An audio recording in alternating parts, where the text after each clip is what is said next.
Hai BHC Season 1, until everyone is well. Healthcare has never been about healthcare only. It's about behavior, it's about socioeconomic, it's about pollution, it's about regulation, it's about political system as well. Inilah yang kita pelajari, bahwa digital dan ekosistem approach itu harus dimiliki. So we have been doing it, we did it, and we will do it more. Like when I close my eyes and don't even care if anyone sees me dance. Like I can fly and I don't even think of touching the ground. Brand new. Kami di sini with all of you, with every one of you, will work really hard, will innovate, will collaborate until everyone is well. Saya Soleh Ayubi. Thank you.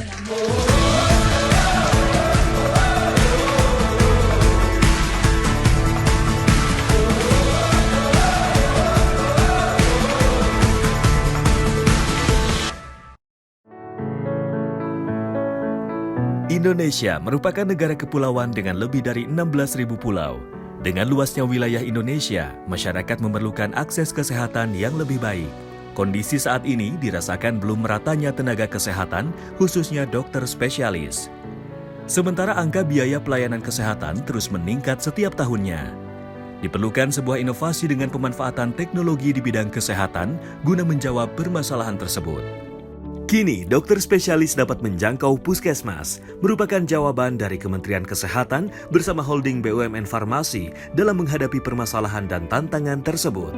Diharapkan program ini dapat membantu masyarakat Indonesia mendapatkan akses layanan kesehatan yang lebih baik.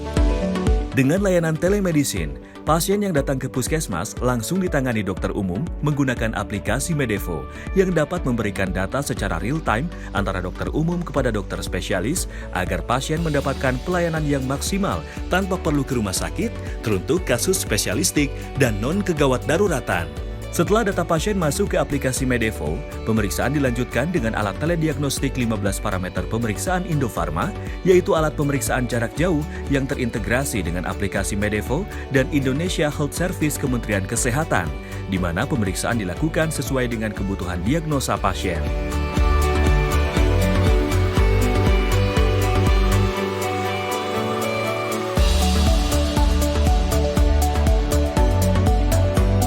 Berikut pemeriksaan yang dapat dilakukan dengan menggunakan alat telediagnostik Indofarma.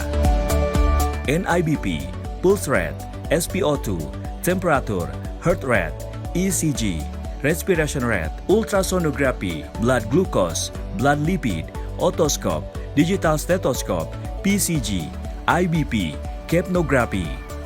Dokter umum akan melanjutkan pemeriksaan serta mengisi hasil pemeriksaan tersebut di aplikasi Medevo.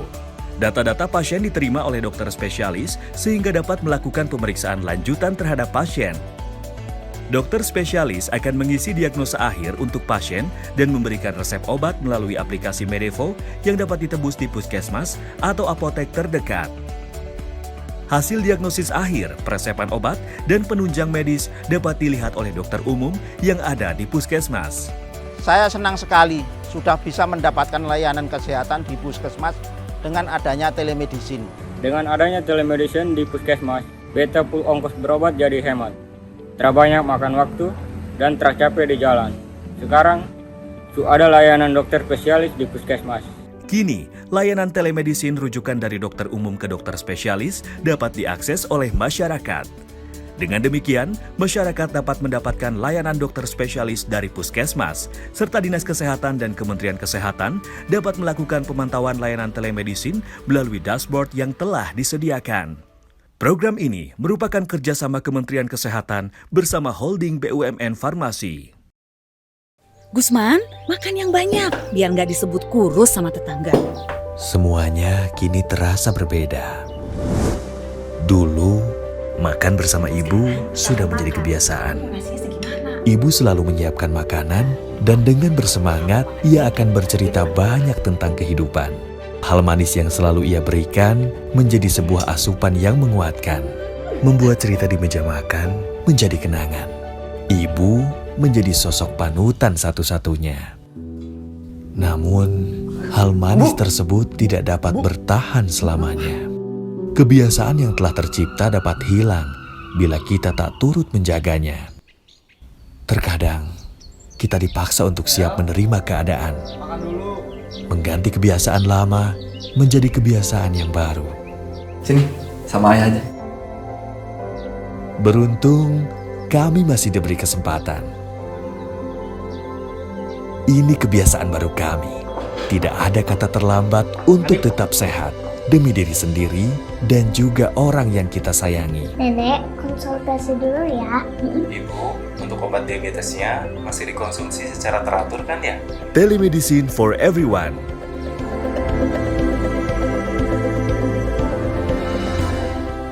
Until everyone is well.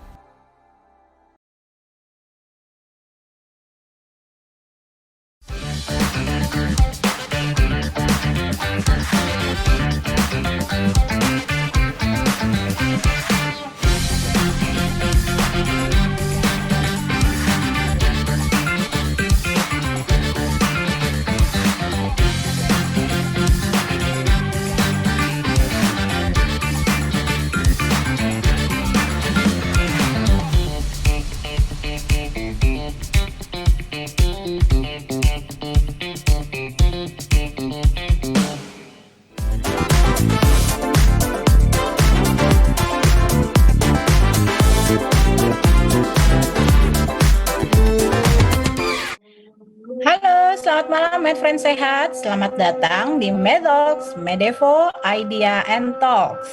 Saya Dian Gurtanti, tuan rumah dari Medevo, kembali hadir selama satu setengah jam ke depan bersama narasumber yang hebat dengan topik Stop Miskonsepsi Sex Education.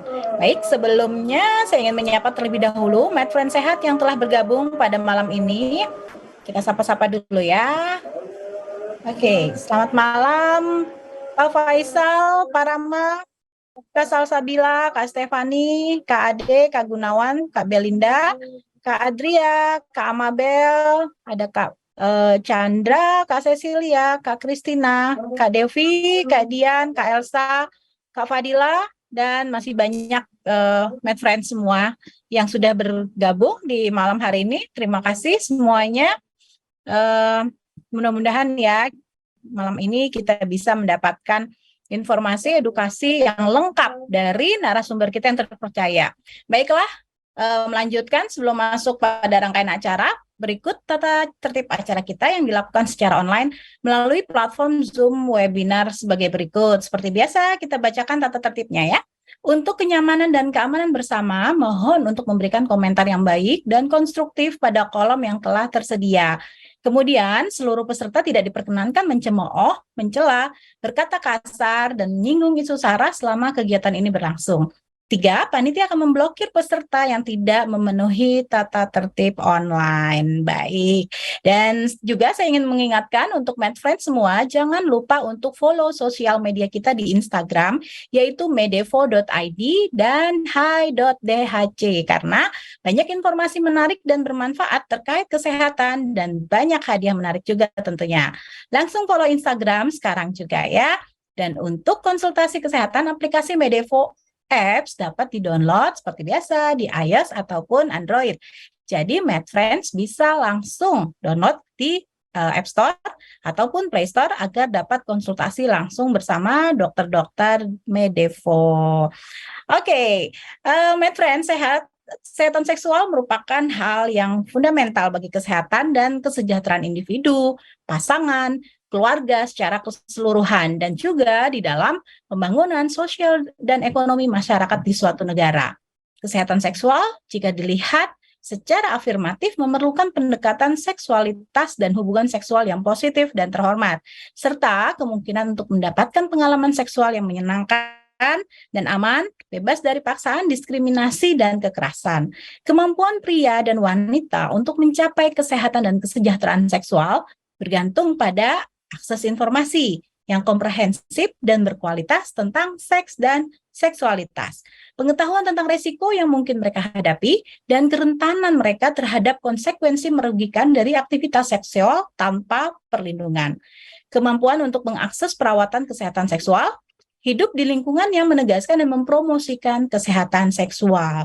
Jadi edukasi seksual itu sangat penting sebenarnya, dan sebenarnya itu juga harusnya sudah kita mulai sejak dini. Hanya saja kadang terutama kita sebagai orang tua itu kesulitan ya, bagaimana cara menyampaikan kepada anak-anak kita yang muda, dan itu tidak dianggap sebagai hal yang tabu seperti itu.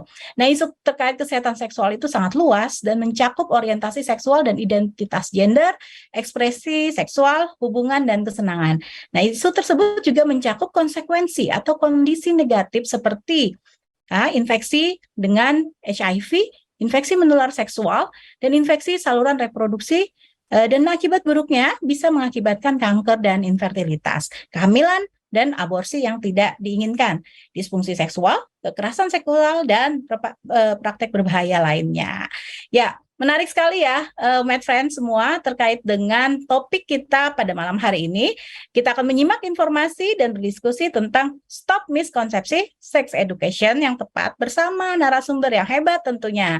Tapi sebelum masuk ke pembahasan, saya ingin mengingatkan bahwa Med Friends yang sudah bergabung dalam Zoom webinar bisa memberikan pertanyaan di kolom yang telah tersedia ataupun memberikan komentar positif membangun terhadap webinar kali ini. Dan juga kami informasikan bahwa identitas penanya bersifat rahasia dan kami hanya akan membacakan pertanyaannya ya. Jadi jangan khawatir Med Friends, silahkan bertanya sebanyak-banyaknya tanpa khawatir diketahui siapa yang bertanya. Jadi Med Friends bisa langsung bertanya ya, karena nanti akan ada banyak sekali hadiah menarik, yaitu seperti biasa 3 unit goodie bag menarik dari Medevo untuk penanya yang terpilih, serta saldo OVO untuk 4 orang pemenang masing-masing senilai 250.000 yang akan diundi di akhir acara. Baiklah, selanjutnya masuk pada paparan yang akan disampaikan oleh dokter kita yang hebat. Penasaran kan? Yuk kita lihat, kita intip. Beliau merupakan praktisi medis vaginismus komprehensif pertama di Indonesia loh, yang berpraktek di Rumah Sakit Ibu dan Anak Limi Jati Bandung. Ini masalah perempuan ya, yang paling sering didapat ya oleh perempuan-perempuan. Kemudian perintis penanganan medis dengan visi ramah vaginismus dengan tagline support vaginismus, respect vaginismus. Ini keren nih. Kemudian beliau lulus dari pendidikan dokter spesialis obstetrik dan ginekologi FK Unpad Rumah Sakit Hasan Sadikin Bandung pada tahun 2011. Oh, beliau orang Bandung. Jadi untuk Med Friends semua, terutama yang perempuan-perempuan mungkin ya yang ingin konsultasi dengan beliau ada di Bandung. Tahun 2013 mengikuti multimodal treatment on vaginismus course di Plastic Surgery Center Manchester, New Hampshire, USA. Dan tahun 2018 mendapatkan rekor muri sebagai dokter pegiat vaginismus pertama di Indonesia. Jadi sangat tepat sekali kita mengundang beliau pada malam hari ini. Kemudian beliau melakukan edukasi publik vaginismus dan penyembuhannya, dan juga aspek kesehatan reproduksi lainnya di platform Instagram Vaginismus Indonesia dan forum nasional lainnya. Dan jangan salah ya, beliau juga seorang selebgram. Boleh dibilang selebgram kan? Oh, ya, followernya cukup banyak ya. Dan beliau juga sering menjadi pembicara utama di kongres-kongres yang berkaitan dengan vaginismus di Asia Tenggara. Terutama beliau pernah menjadi pembicara di Kuala Lumpur, dan saat ini beliau banyak menangani kasus-kasus vaginismus yang datang dari seluruh Indonesia juga luar negeri. Wah, hebat sekali. Nah, mungkin kita bertanya-tanya apa itu vaginismus ya. Nanti mari kita sambut Dr. Robi Asri Wicaksono, ginekologi obstetrik spesialis. Yuk.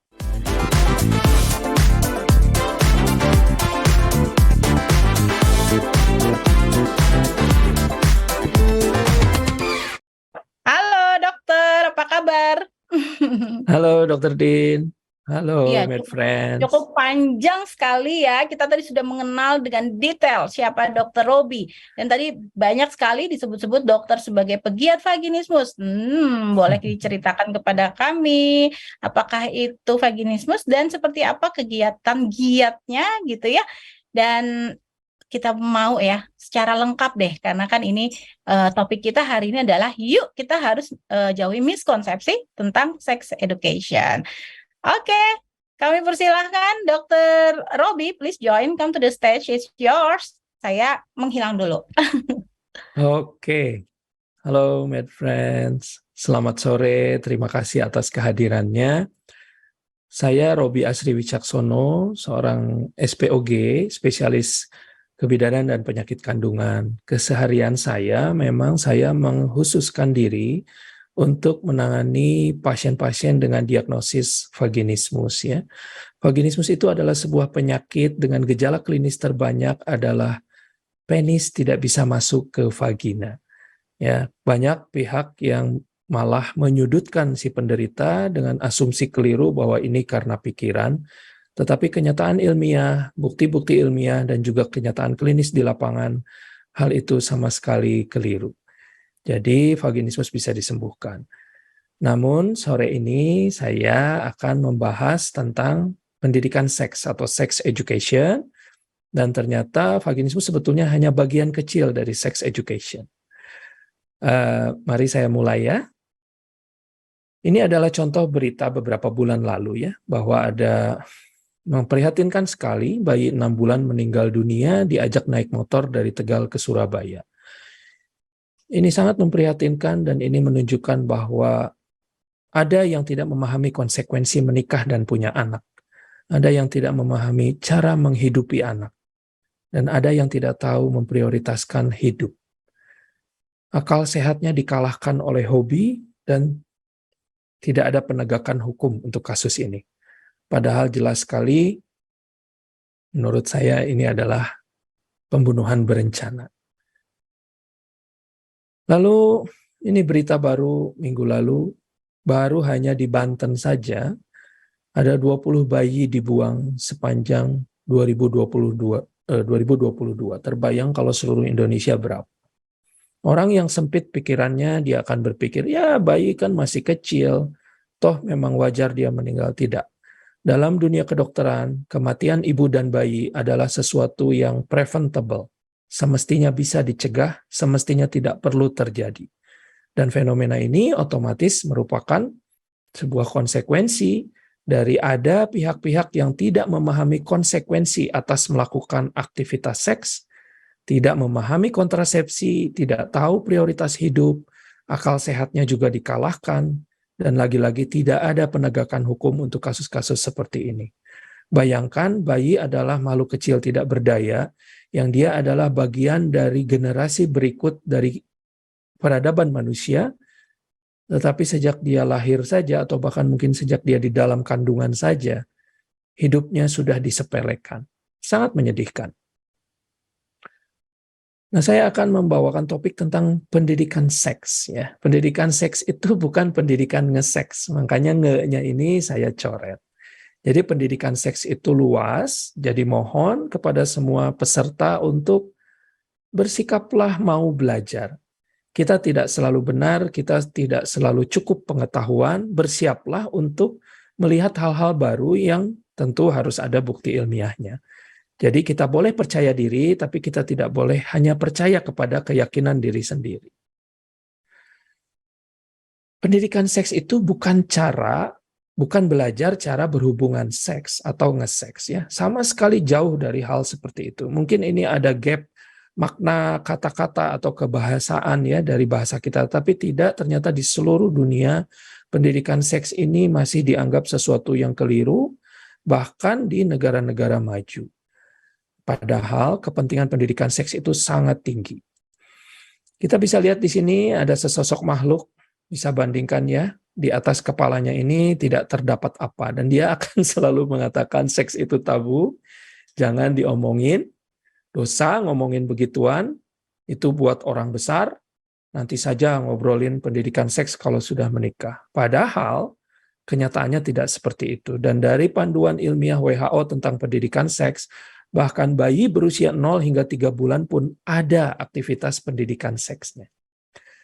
Nah, lalu setelah itu kita kasih isinya ya, supaya dia bisa berpikir lebih baik. Dan ternyata bila dia sudah tempuruknya kita isi, memang pendidikan seks itu penting. Minimnya pendidikan seks akan menyesatkan pernikahan. Yang harus diketahui adalah semua adalah pilihan, semua ada konsekuensinya. Selama ini kita tabu, menganggap tabu, tapi ternyata kita salah tabu. Tabunya salah alamat dan kita tabu sesuatu yang salah.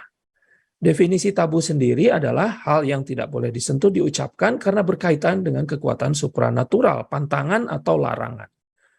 Ya, sayang sekali tabunya itu salah. Ya, dianggap suci, tapi sebetulnya apa yang kita anggap suci itu justru haruslah kita kuasai sehingga kehidupan kita bisa berjalan dengan lebih baik. Nah, tabu yang sesungguhnya adalah ini. Menanyakan kenapa belum punya anak, kenapa belum hamil, kapan menikah, menanyakan agama, menanyakan penghasilan. Ini yang seharusnya menjadi tabu, yang tidak boleh kita ucapkan secara sembarangan. Ini adalah referensi yang saya gunakan, ITGSE, ya. Ini dikeluarkan oleh WHO dan UNHCR, UNESCO secara khusus. Ini adalah patokan tertinggi dari penyelenggaraan pendidikan seks. Jadi pendidikan seks itu sendiri definisinya adalah sebuah proses pengajaran dan pembelajaran berbasis kurikulum. Lihat ya, ada kurikulumnya ya. Dalam aspek kognisi atau kecerdasan, aspek emosi, aspek fisik, dan aspek sosial pada unsur seksualitas. Melibatkan pengetahuan, keterampilan, sikap, dan nilai yang membuat manusia berdaya untuk mewujudkan kesehatan, kesejahteraan, dan martabat yang baik. Ya, bayangkan definisi ini sangat-sangat bermakna untuk kehidupan kemanusiaan.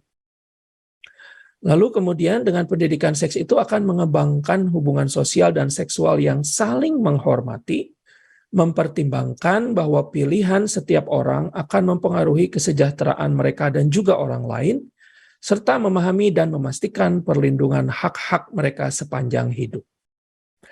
Ternyata, lihat ya, my friends, aspek dari pendidikan seks itu sangat banyak ya. Pubertas, kehamilan, kontrasepsi, aborsi yang tidak aman, kekerasan, HIV/AIDS, penyakit menular seksual, bayangkan bahkan sampai masuk ke area digital informasi teknologi, kemudian kesehatan mental, bicara juga tentang alkohol, narkoba dan rokok, kemiskinan, disabilitas, LGBTI, serta krisis kemanusiaan yang mempengaruhi kehidupan seorang anak.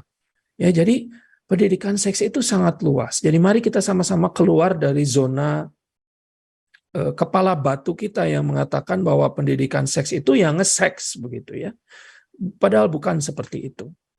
Dan ini adalah beberapa dari sekian banyak riset-riset tentang akibat buruk dari pendidikan seks. Ya, orang asyik saja tanpa mengetahui fakta ilmiahnya, dia asyik menghakimi bahwa pendidikan seks itu buruk, pendidikan seks itu buruk. Padahal kesimpulannya nyata sekali bahwa tidak satupun akibat buruk ditemukan dari adanya penyelenggaraan pendidikan seks yang benar. Ini adalah sebuah fenomena-fenomena yang umum ada di masyarakat ya, seperti menikah, tidak menikah, berpasangan, tidak berpasangan, memiliki anak, tidak memiliki anak, atau menjadi ibu rumah tangga, atau menjadi perempuan dengan karir. Ternyata semua ini adalah pilihan. Ya, ingat ini adalah pilihan, ini bukanlah kewajiban. Ya, jadi kalau ada orang belum punya anak, pasangan Pak Sutri belum punya anak, lantas dia ditanya-tanya kenapa belum hamil, ya yang nanya-nanya itu bertindak sebagai seorang debt collector, seolah-olah menagih kehamilan itu sebagai utang dari pasangan, padahal sebetulnya punya anak bukanlah kewajiban. Ya, jadi dia ditagih atas sesuatu yang bukanlah kewajiban, atas sesuatu yang dia tidak pernah memiliki hutang. Ya, jadi tolong semua aspek-aspek ini adalah pilihan, bukan kewajiban. Yang terpenting adalah harus diketahui bahwa semua ada konsekuensinya. Ya, semua ada konsekuensinya. Nah, seringkali ada fenomena semua ingin menikah muda, ingin menikah secepat-cepatnya, seolah-olah pernikahan itu itu dianggap satu-satunya way of life, begitu ya. Lalu hanya menikah sudah dianggap berprestasi. Nah, ini yang lebih konyol, menikah hanya untuk terasa legal dalam berhubungan seks dan tidak malu kalau sampai hamil. Ini kenyataan yang banyak sekali kita temui di lapangan. Padahal untuk mempersiapkan pernikahan yang baik, harus ada sebuah pemeriksaan kesehatan dan vaksinasi. Ya. Seperti pemeriksaan fisik dasar, penyakit keturunan, penyakit infeksi menular, organ reproduksi, alergi. Sehingga bisa kita bayangkan nggak orang menikah itu hanya untuk nge-seks legal dan supaya tidak malu kalau hamil, terbayang generasi berikutnya itu akan bernasib seperti apa. Ini contoh vaksinasi pranikah, saya yakin mungkin Bio Farma sendiri menyediakan vaksin-vaksin semacam ini, ya.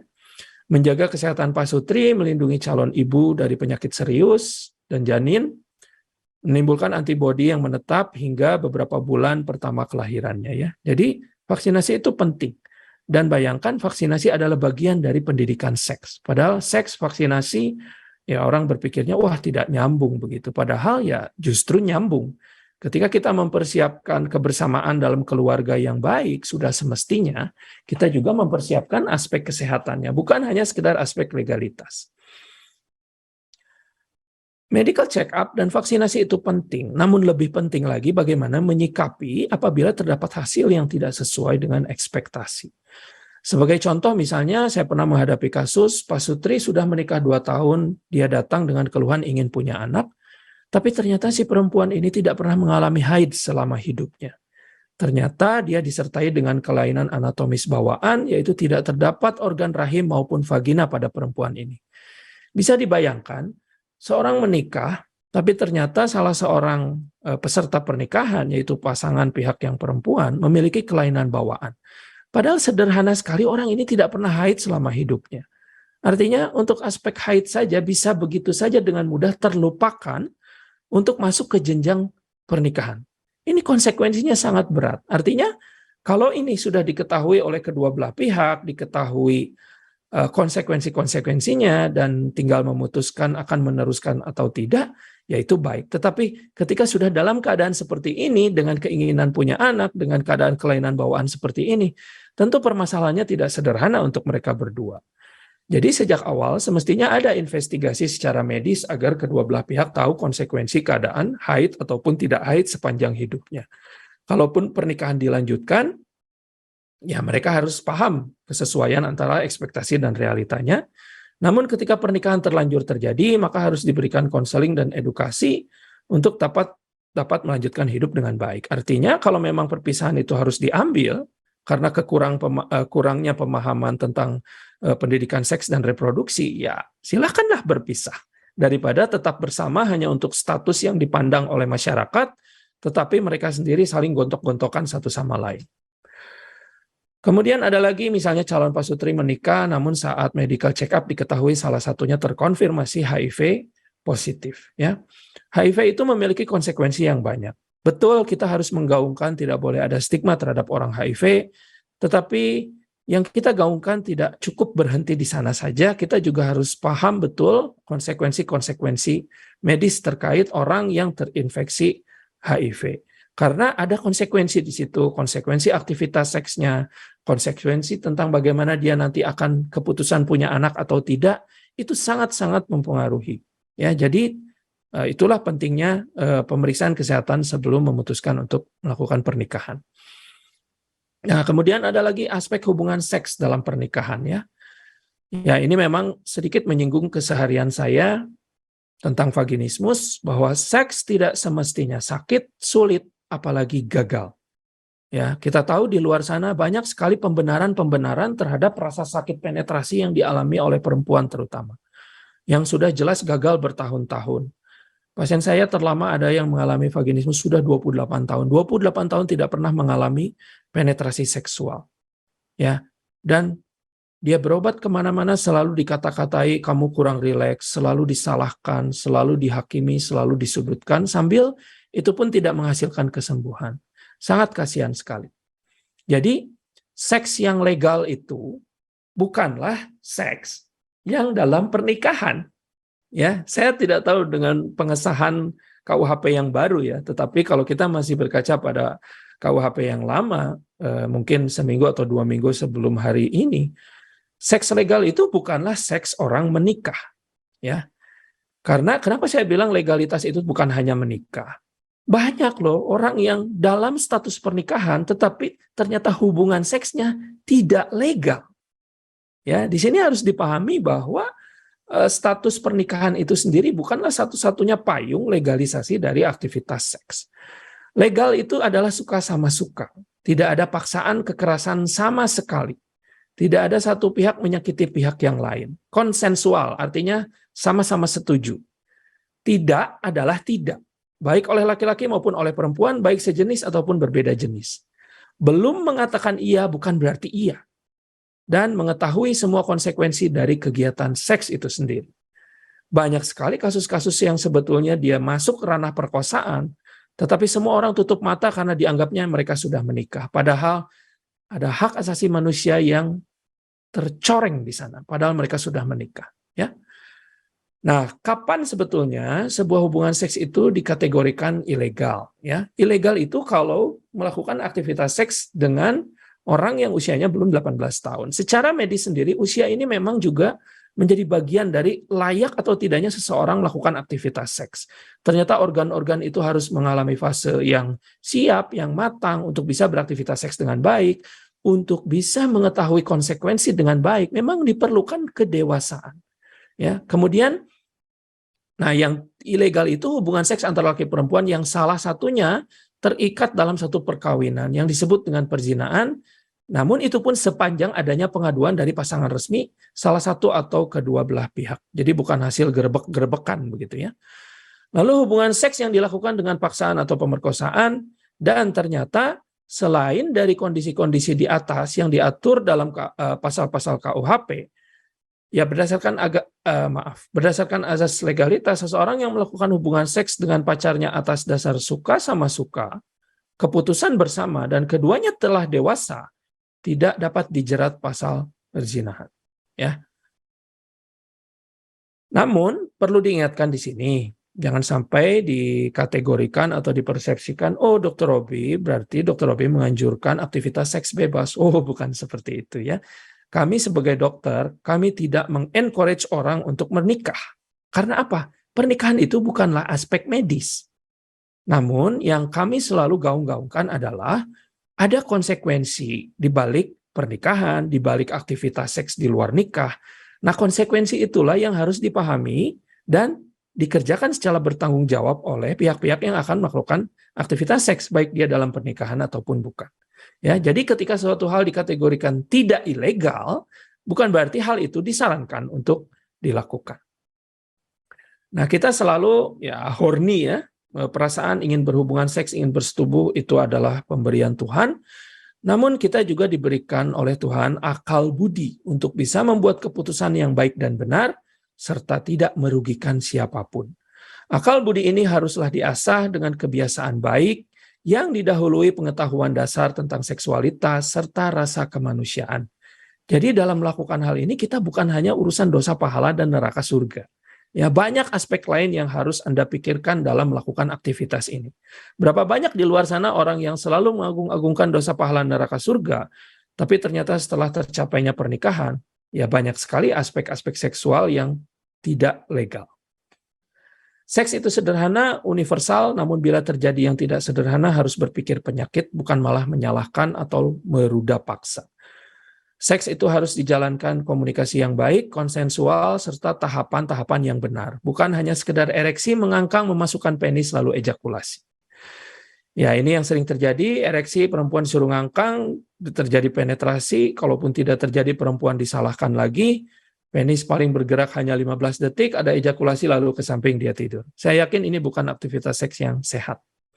Ini salah satu contoh orang dengan vaginismus, dia selalu sakit setiap penetrasi baik seksual ataupun dia dilakukan pemeriksaan medis, karena kita tahu penetrasi bukan hanya untuk nge-seks ya, tapi juga pemeriksaan medis. Dan ketika si perempuan ini sedang menderita karena penyakitnya, lihat pasangannya malah kesal dan membentak-bentak si istrinya. Ya, Saya sampai gemes sekali dengan mengatakan dia konyol, karena dia yang kesusahan, dia juga yang dibentak-bentak. Ya ini sering terjadi. Dia tidak memahami, ya dia mengalami nyeri, ya ternyata ya si istri ini hidup bersama dengan manusia yang kecerdasan serta kemanusiaannya sangat rendah. Menganggap perempuan hanya seonggok benda untuk dimasukkan penis, memuaskan nafsu seks, dan dia tidak mau jadi bagian dari solusi, karena dia hanya menganggap apa yang terjadi itu ya hanya karangan si istrinya saja, padahal ini penyakit yang nyata. Dan dia sudah punya anak, lalu bagaimana si anak bisa hidup atau dihidupi dengan baik oleh orang tua yang semacam itu? Lihat ya, efeknya sangat banyak, efek dominonya sangat banyak. Oleh karena itu diperlukan pengetahuan dan kecerdasan yang baik untuk bisa berumah tangga. Jelas sekali ini kemungkinan besar kasus vaginismus, harus ada solusi medis yang menyeluruh dan mempertaruhkan kehidupan jangka panjang seorang istri dan seorang anak. Menurut saya dengan keadaan yang sudah sehancur itu, berpisah adalah langkah logis yang rasional, karena tetap bersama tidak selalu baik, berpisah pun tidak selamanya buruk. Ketika seseorang siap menikah, maka ia pun harus siap untuk bercerai. Solusinya, ya apabila Pak Sutri menghadapi permasalahan seperti ini, ya tetaplah saling menghargai, jangan menyalahkan, dan carilah pertolongan yang valid. Aspek lain, kesehatan seksual dengan aktivitas setelah menikah adalah ya misalnya ada gangguan ereksi, ada infeksi saluran kemih, pasca honeymoon.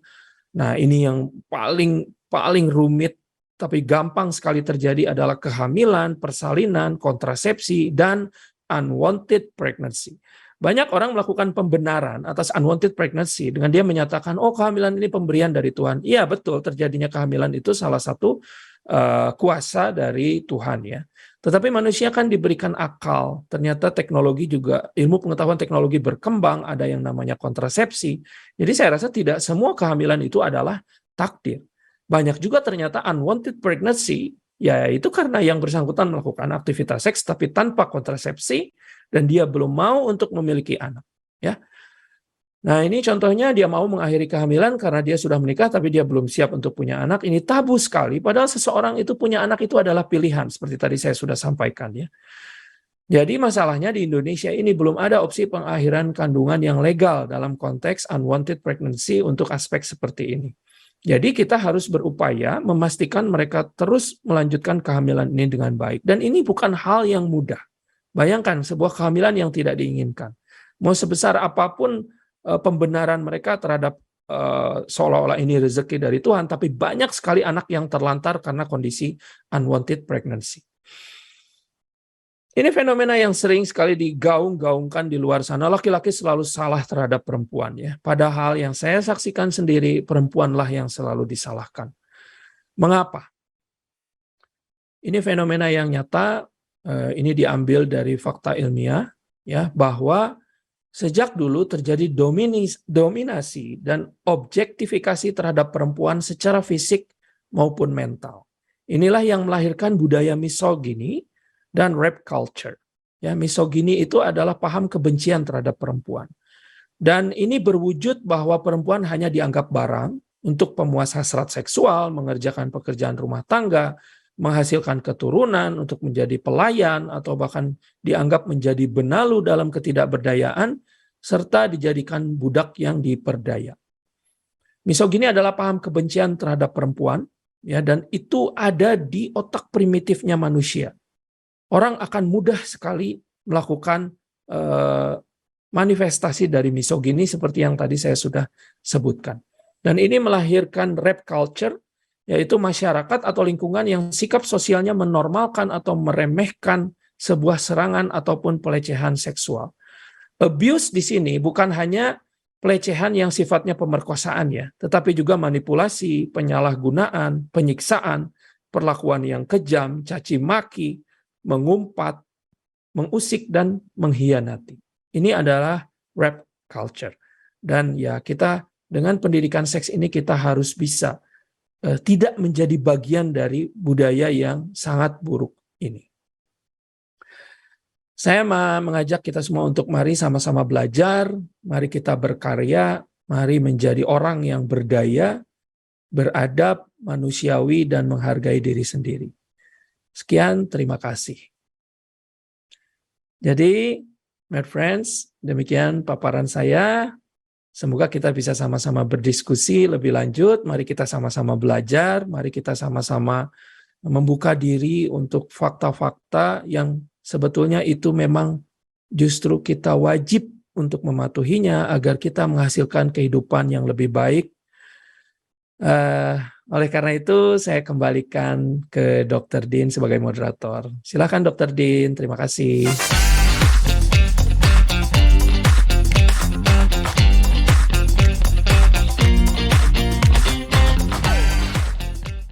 Ya, demikian paparan dari Dr. Robi yang sangat menarik ya. Ini adalah hal yang baru, yang jarang sebenarnya dibahas ya secara terbuka begitu. Padahal ini adalah hal yang fundamental sebagaimana yang saya sampaikan tadi di prolog pengantar webinar kita malam ini.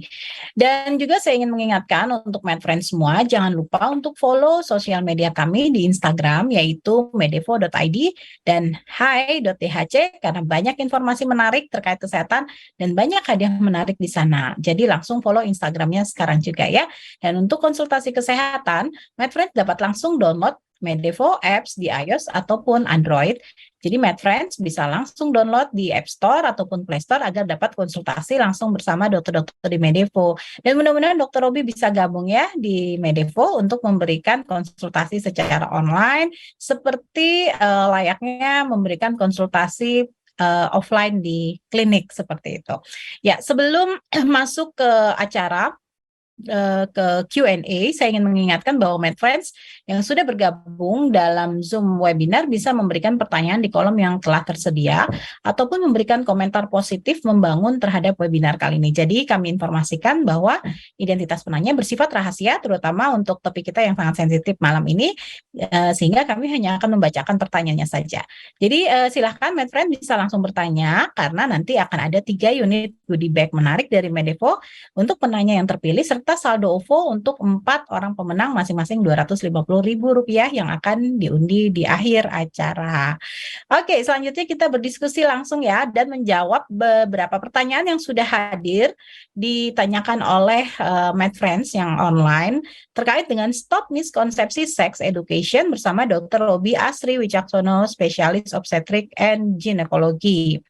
Ya, tadi Dr. Robi menyatakan bahwa di dalam memahami terkait dengan edukasi seksual begitu ya, ini ada banyak hal yang ternyata harus kita pahami begitu ya dokter ya, terutama terkait dengan hak-hak gitu ya, hak-hak kita sebagai seorang manusia sebenarnya.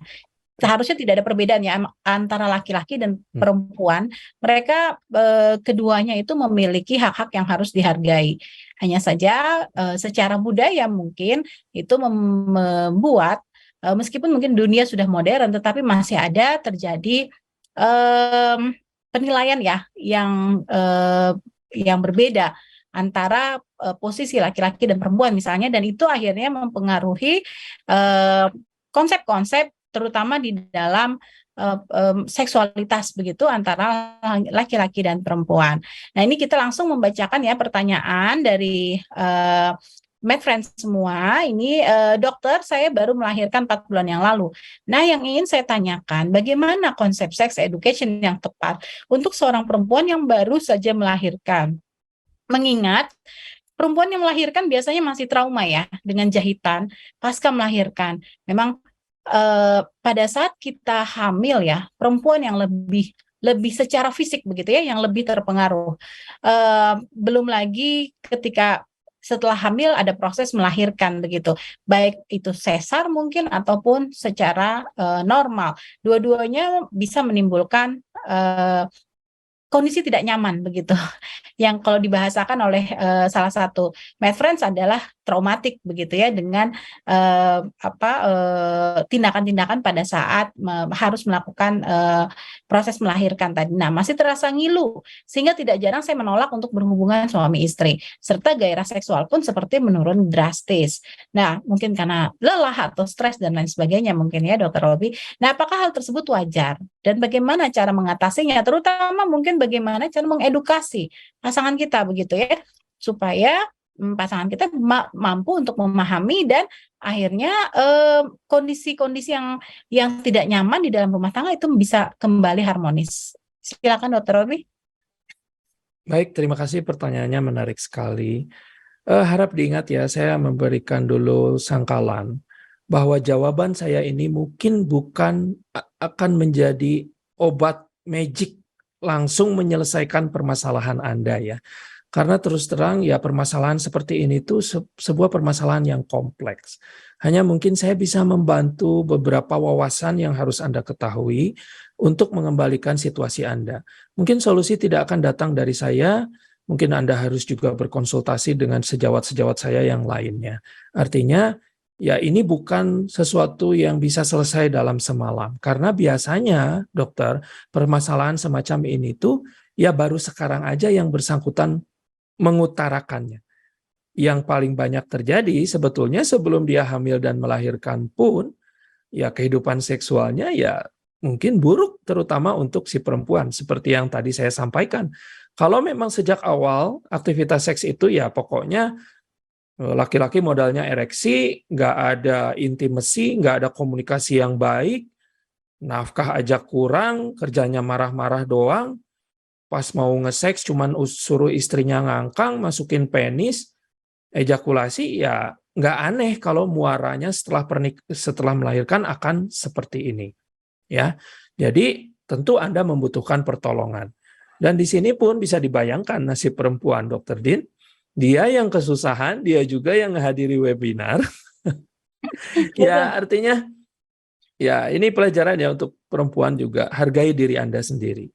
Ya, jangan tukar kehidupan Anda hanya untuk status atau hanya untuk keamanan nafkah yang mungkin juga tidak seberapa. Tapi memang betul kondisi hamil dan melahirkan ya justru sangat buruk terhadap perempuan. Jadi orang sering bilang, oh hamil itu kondisi yang alamiah. Betul, tetapi ilmu berkembang. Walaupun dia alamiah, tapi dia memiliki efek merusak terhadap badan dan pikiran dari perempuan itu sendiri. Bayangkan, perempuanlah yang menanggung segalanya. Bukan saya bilang suami nggak ada perannya ya. Justru beban ini terbanyak ditanggung oleh perempuan. Nah, ketika dia sudah melahirkan, tentu siapapun melahirkan per vaginam maupun sesar, itu akan ada fasenya dia gairah seksnya turun, kemudian dia masih merasakan nyeri di lukanya. Kalau terkait nyeri di luka, ya solusinya Anda periksakan ke dokter setempat, terutama misalnya kalau ada SPOG, ya periksakan lukanya sudah baik atau belum. Ya. Nah, kemudian kalau itu ternyata masih berlanjut, luka sudah sehat, kata dokter. Foreplay sudah cukup dilakukan, bahkan sudah menggunakan lubrikan tambahan, masih sakit, ya itu harus berpikir adanya penyakit lain, yang memang kebetulan ini sesuai dengan kehususan saya, yaitu vaginismus. Cukup banyak orang yang ternyata dia bisa hamil masih dalam keadaan vaginismus, atau dia setelah melahirkan menjadi vaginismus. Ya, namun itu mungkin langkah yang lebih lanjut. Jadi untuk kondisi Anda ya periksakan diri, kemudian cek kembali apakah rutinitas Anda sehari-hari menunjang atau tidak untuk terjadinya aktivitas seks yang sehat. Nah, seringkali perempuan hanya disalahkan, oh kamu setelah melahirkan tidak bergairah. Lah, yang menyalahkan ini lupa. Apakah dia sudah menjadi bagian dari support system yang berorientasi terhadap solusi? Apakah dia tahu beratnya mengasuh anak? Jadi kalau suaminya memang hanya sekedar ya pokoknya saya cari uang, nggak tahu tuh cukup apa enggak uangnya juga. Pokoknya tugas ngurus anak ada di istri, saya tugasnya cuma nyari uang, saya cuma kerja. Ya bagaimana mau memunculkan kondisi psikis yang menunjang untuk terjadinya aktivitas seksual yang baik. Jadi coba dicari juga hal-hal yang semacam itu. Ya. Nah, jadi ada dua aspek, tentu ada aspek fisik, ya kita cek nanti silakan periksakan diri vaginanya. Namun untuk dari segi psikisnya, yaitu ya kesehatan mental, loh siapa tahu ibu ini ternyata ada dalam keadaan baby blues syndrome atau bahkan sudah depresi pasca melahirkan. Jadi ibu, saya ingatkan kepada yang bertanya, segera cari pertolongan. Ya, saya khawatir permasalahan yang ada pada diri Anda itu tidak sesederhana sakit di vagina begitu ya. Jadi ya kembali lagi seperti yang saya bilang tadi, mungkin apa yang saya sampaikan ini belum menjadi obat satu malam yang bisa menyelesaikan permasalahan Anda, tapi ya saya berusaha sebaik mungkin untuk memberikan wawasan-wawasan baru. Dan kembali lagi, berumah tangga itu adalah andil berdua. Seks itu adalah kesalingan, bukan perempuan melayani laki-laki. Ya terbanyak perempuan juga seolah-olah keadaannya seperti ini semua disalahkan perempuan. Seolah-olah ya kamunya tidak bergairah, kamunya tidak mau, kamunya tidak berbakti. Padahal tidak sesederhana itu. Ya, jadi kembali lagi kita sama-sama harus keluar dari zona menganggap bahwa seks itu adalah perempuan melayani laki-laki. Ya, laki-laki ingat tugas Anda bukan hanya mencari uang. Ya, mencari uang sih udah kewajiban, nggak usah disebutkan. Ya, mengurus anak juga adalah tugas laki-laki. Ya, jadi mari sama-sama menjadi bagian dari solusi. Jangan malah menjadi pihak yang menambah permasalahan. Demikian, Dok. Oke, terima kasih Dokter Robi. Nah, ini tadi kita mendengar ya vaginismus gitu ya dokter ya. Ya. Nah ini gejalanya kalau boleh tahu dokter seperti apa sih gitu? Apakah dispareunia itu selalu menjadi ciri misalnya yang mengawali hal yang tadi vaginismus itu. Nah, kemudian nih seberapa besar vaginismus bisa disembuhkan? Oke. Dan terapinya seperti apa, dokter? Jadi vaginismus itu gejala terbanyak adalah kegagalan penetrasi, Dok. Jadi penis nggak bisa masuk. Mereka ngalami rangsangan seks yang normal, vaginanya basah, untuk perempuannya ya, puting payudara mengeras. Tetapi pada saat akan terjadi penetrasi, terbanyak itu gagal penetrasinya, tidak terjadi penetrasinya. Itu sekitar 88%. Nah, yang 12%-nya adalah ternyata ya itu, kalaupun bisa masuk tapi selalu sakit. Kalaupun bisa masuk tapi tidak konsisten.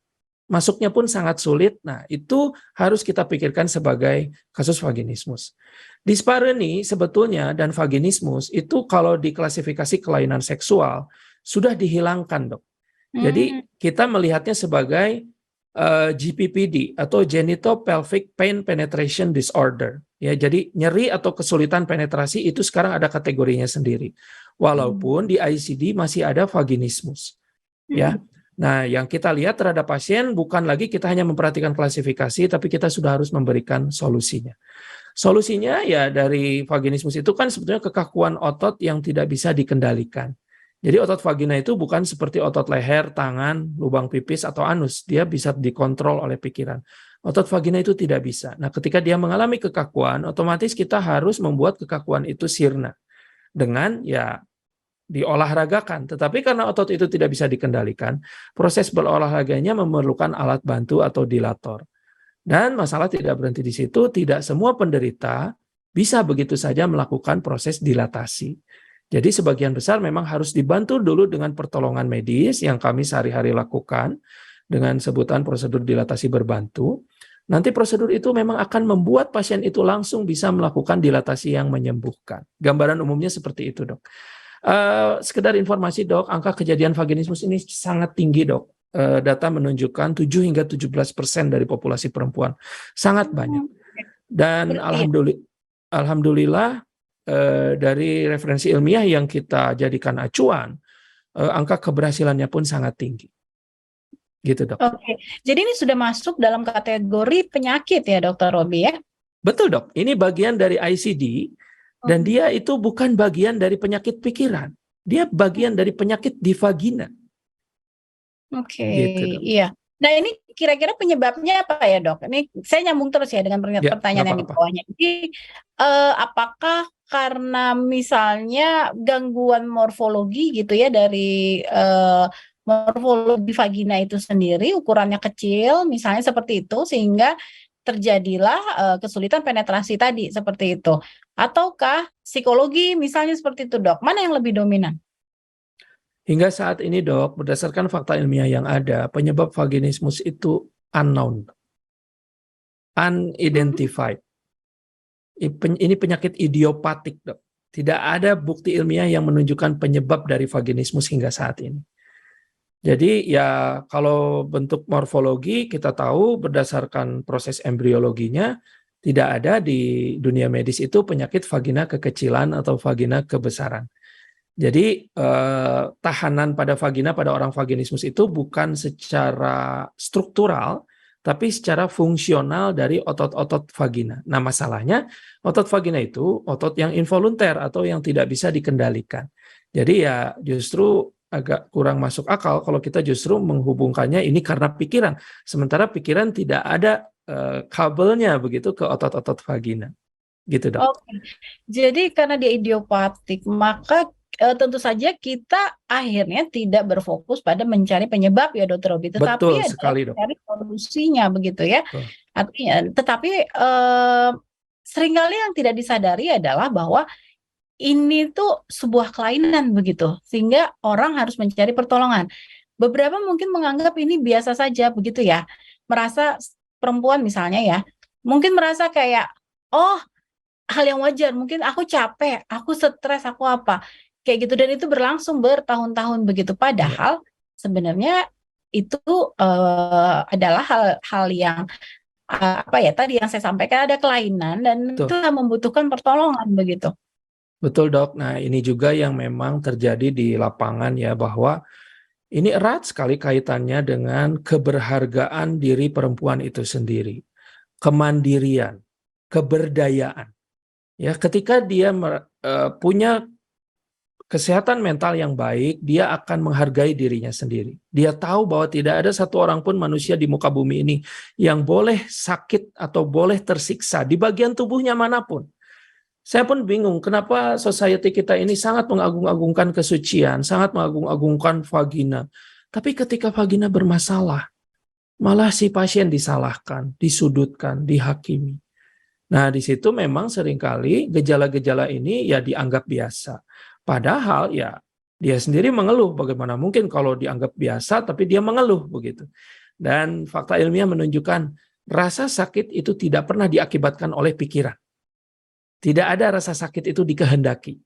Rasa sakit adalah murni kelainan fisik. Gitu, Dok. Ya, baik. Terima kasih Dokter Robi, menarik sekali ya. Oke, kita pindah lagi ke terkait dengan edukasi seksual pada remaja ya. Nah, saat ini katanya sih banyak anak remaja yang menikah juga di bawah umur. Mungkin sama kayak kembali lagi zaman dulu juga banyak gitu ya. Nah, ini seperti apa mereka-mereka remaja-remaja yang menikah di bawah umur, padahal apakah mereka itu sudah memiliki kematangan gitu ya di dalam organ reproduksinya, tetapi sebenarnya kan bukan hanya organ reproduksi saja, tetapi tingkat kematangan mental mereka begitu untuk masuk ke dalam aktivitas-aktivitas seksual ataupun mengetahui hak-haknya mereka. Nah, bagaimana resiko-resiko terhadap remaja tersebut, Dokter Robi? Ya, sangat banyak keburukan yang akan timbul ketika pernikahan di usia yang belum semestinya. Ya, sangat banyak sekali keburukan yang akan timbul. Nah, di sini kembali lagi, saya tidaklah menyalahkan institusi pernikahannya. Tidaklah menganggap buruk ritual agamanya, sama sekali tidak. Tapi kita harus melihat fakta ilmiahnya. Ya, sudah jelas tadi dokter sendiri sudah sebutkan, ada level kematangan yang harus dicapai, baik secara fisik maupun secara mental, untuk dapat ada dalam pernikahan yang baik.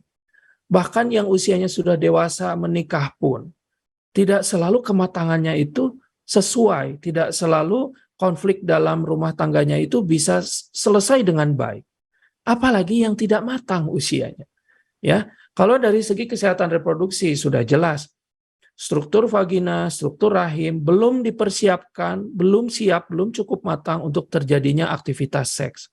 Kita tahu resiko terjadinya kanker leher rahim atau kanker serviks itu adalah sebuah proses pembentukan sel-sel di leher rahim yang tidak semestinya pada awalnya. Dan itu memang betul disebabkan oleh infeksi HPV ya. Tetapi ada faktor yang bisa men-trigger lebih mudahnya seseorang mengalami kanker serviks di kemudian hari. Salah satunya adalah ya aktivitas seks yang dilakukan pada usia yang terlalu dini. Jadi, nah, tapi kita juga harus melihat fakta sosialnya bahwa Jangan hanya sekedar kita sibuk menyuarakan jangan menikah dini, jangan menikah dini. Kita juga harus sibuk melihat kenapa orang mudah sekali bermuara pada pernikahan apalagi di usia yang dini. Ya mungkin di sini banyak faktor yang terlibat seperti kembali lagi kemandirian orang tua. Mungkin orang tua perempuan tuh ya berpikirnya pokoknya asal anak saya udah ada yang ngawinin, selesai deh tugas saya sebagai orang tua. Ya itu sangat menyedihkan. Sehingga banyak sekali perempuan atau anak perempuan yang katanya disayang-sayang oleh keluarganya, pada akhirnya dia hanya dibarter begitu. Si orang tua sudah ingin tidak mau lagi terbebani dengan parenting, dengan biaya, sehingga seolah-olah ya udah nikahkan saja. Padahal ya saya rasa tanggung jawab seorang orang tua itu tidak sesederhana itu. Yaitu kenapa? Jangan gampang memiliki anak. Jangan gampang menambah jumlah anak. Karena konsekuensi memiliki anak itu sangat berat, sangat sulit. Jadi seringkali ketika saya memberikan materi semacam ini, akan ada yang berkomentar, ya kalau gitu susah dong. Ya memang susah. Siapa bilang punya anak tuh gampang gitu? Siapa bilang ngurus anak tuh gampang? Jadi kalau kita tidak tahu konsekuensinya punya anak, tidak tahu konsekuensinya apa saja, ya kita akan dengan mudah melahirkan generasi-generasi yang tidak berdaya karena tidak diurus dengan baik. Gitu, Dok. Iya, oh, betul dok. Nah, kemudian ini bagaimana cara kita memberikan edukasi kepada anak begitu dok? Karena tentunya ya harus sejak dini supaya mereka memahami begitu. Ketika mereka remaja, hormon bergejolak gitu ya, mereka sudah harus tahu resiko-resikonya begitu terkait dengan pilihan bahwa aktivitas seksual itu adalah pilihan, dan ketika mereka mengambil pilihan tersebut ada resiko-resiko gitu ya yang harus mereka yang harus mereka emban seperti itu. Nah ini bagaimana cara kita berkomunikasi dengan anak ataupun remaja untuk memberikan edukasi, tips-tipsnya dok, karena kan kita juga seringkali nggak bisa terlalu gamblang gitu ya menyampaikan terkait dengan pendidikan seks tersebut seperti itu. Ya, memang kita harus akui ya, saat ini belum ada sepertinya layanan atau jalur formal begitu untuk pendidikan seks. Kalau berdasarkan tadi referensi dari WHO itu, pendidikan seks itu sudah ada sejak 0 sampai 3 bulan bayi loh, Dr. Din. Jadi artinya ya ini itu bukan sesuatu yang bisa, ya udah tunggu remaja baru saya kasih pendidikan seks ke anak saya. Nah itu keliru. Sesederhana ketika kita punya bayi, walaupun bayi itu belum mengerti pembicaraan, tidak bisa untuk ngobrol dengan orang tua, tapi kita sudah menghormati semua keseluruhan organ dari tubuhnya. Ya, kita tidak mengolok-olok anak kita. Kita tidak menyembunyikan fakta-fakta seperti mengganti istilah penis menjadi apa, vagina menjadi apa. Ya justru tadi dokter bilang, dok kan nggak gampang untuk gamblang. Tapi percaya sama saya, lebih susah lagi hidup yang kita alami ketika kita hanya bertahan pada prinsip, jangan terlalu gamblang deh. Nah, itu akan lebih susah gitu. Jadi makanya memang WHO sudah menyatakan pada panduan itu, ya pendidikan seks itu tidak tiba-tiba ujuk-ujuk dimulai pada saat dia remaja. Nah, tapi saya akan mencoba menjawab bagaimana nih kalau sekarang kita menghadapi anak remaja. Ya, inilah pentingnya parenting yang baik. Sehingga si anak itu walaupun dia punya gejolak seks yang tinggi, ya kepingin untuk nge-seks itu solusinya bukan dikawinkan begitu. Ya, bukan juga udah nge-seks sana, yang penting pakai kontrasepsi, yang enggak sesederhana itu. Makanya biasakanlah untuk mengenalkan kegiatan-kegiatan positif. Jangan biarkan anak itu tidak punya pilihan lain selain nge-seks begitu. Ya, termasuk mungkin orang dewasa juga. Bukan berarti dia horny lantas ya udah nikah gitu. Sementara dia nggak tahu konsekuensi nikah, hamil, punya anak seperti apa. Jadi memang kalau saya seringkali ditanya, dok bagaimana? Ya mari kita sama-sama berprinsip bahwa isilah hidup kita dengan hal-hal yang baik. Milikilah kegiatan-kegiatan yang baik. Ya kan kegiatan itu banyak sekali yang positif. Misalnya ya sejak kecil anak sudah kita kenalkan dengan dunia kerja, tapi jangan sampai jadi perbudakan anak ya.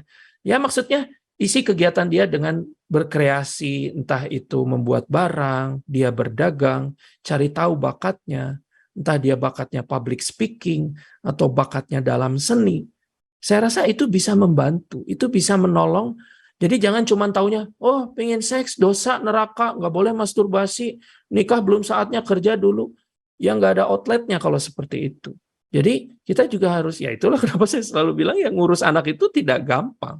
Yang ngurus anak itu tidak gampang. Jadi ya Anda harus tahu konsekuensi mengurus anak itu apa saja sehingga kita bijak dalam punya anak, kita bijak dalam menentukan jumlah anak kita gitu.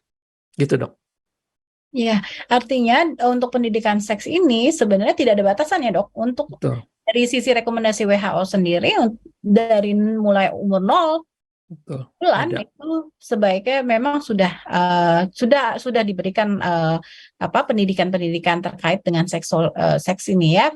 Betul. Nah, kita Dokter, harus- maaf saya tambahkan sedikit, sepertinya ini penting ya. Jadi ada simulasinya seolah-olah misalnya nih anak umur 3 tahun bertanya nih, kenapa saya bisa ada di dunia ini misalnya begitu. Nah, diharapkan orang tua itu jangan panik. Jangan langsung berpikir surga neraka gitu ya. Mereka itu tidak akan memerlukan penjelasan seolah-olah kita ini sesama orang dewasa. Ya kita berikanlah penjelasan semaksimal mungkin dengan rasa hormat, dengan rasa kemanusiaan, dengan rasa empati. Paling mudah ya bilang saja, oh begini nak, ada unsur dari bapak, ada unsur dari ibu, atas dasar sebuah cinta kasih, maka di dalam tubuh ibu akan terjadi begini-begini sehingga kamu lahir. Kita jangan dulu takut, wah nanti kalau dia nanya hubungan seks itu seperti apa. Nah itu enggak, ternyata ya Tuhan juga adil gitu. Manusia umur segitu ya pemahaman dia juga hanya segitu. Jadi kitanya juga ya harus pandai, lagi-lagi ya jadi orang tua harus pandai. Ya, baik dokter. Kita coba masuk ke case ya dok. Ada pertanyaan, bagaimana cara menghentikan seseorang yang kecanduan seks? Bagaimana cara kita mengedukasi seseorang yang mungkin kita teman dekatnya mungkin ya, kita tahu bahwa orang tersebut kecanduan seks. Dan kemudian bagaimana bagi seseorang yang korban pemerkosaan?